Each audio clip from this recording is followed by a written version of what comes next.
लोग इस बात का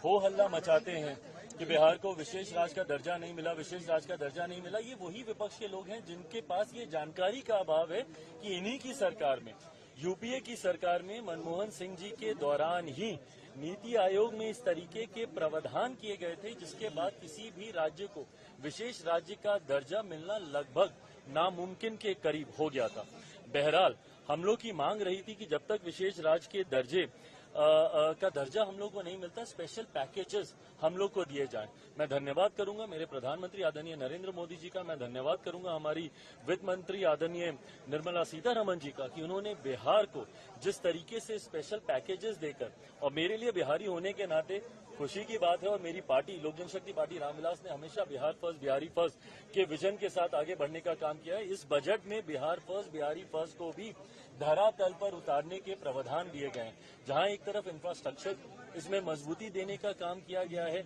वहां पे ब्रिजेस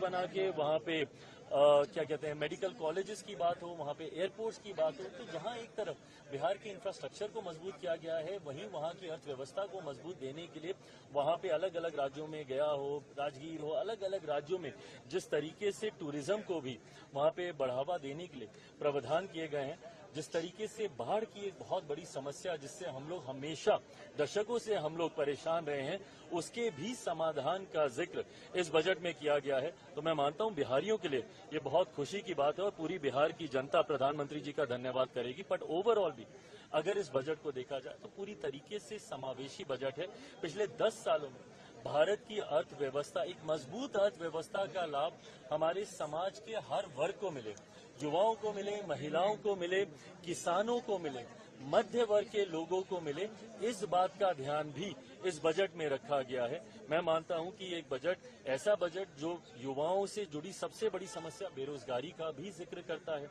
एमएसएमई सेक्टर को जिस तरीके से मजबूती देने की बात की गई है, इसमें एमएसएमई सेक्टर एक रीढ़ की हड्डी है हमारे देश की अर्थव्यवस्था को लेकर। तो मैं मानता हूं कि विकसित भारत के निर्माण में ये एक मजबूत नींव की तरह इस बजट को देखा जा सकता है। कि आप कह रहे हैं समावेशी बजट है, सारे सांसद जो निकले विपक्ष के वो तो कह रहे हैं आंध्रा बिहार का बजट है, ये सरकार बचाने वाला बजट है। इन लोगों को अगर अपने राज्य में अगर गरीब नहीं दिखते, अपने राज्य में अगर इनको किसान नहीं दिखते, अपने राज्य में इनको मध्य वर्ग के लोग नहीं दिखते, अपने राज्य में इनको महिलाएं नहीं दिखती या युवा नहीं दिखते, तो मैं इनकी सोच के ऊपर कोई टिप्पणी नहीं करूंगा। जब इन हर इस वर्ग का जिक्र किया गया तो इस वर्ग से आने वाले हर व्यक्ति, भले वो किसी भी राज्य में रहता हो, उसकी सुविधा का जिक्र किया गया। जब आम आदमी की आमदनी को बढ़ाने का बचाव को, जो वो बचत करता है, उसको बढ़ाने का जिक्र किया, तो ये हर राज्य के व्यक्ति का जिक्र किया गया। पर अगर इसमें उनको उनके राज्य का जिक्र नहीं दिखता तो ये उनकी सोच हो सकती है।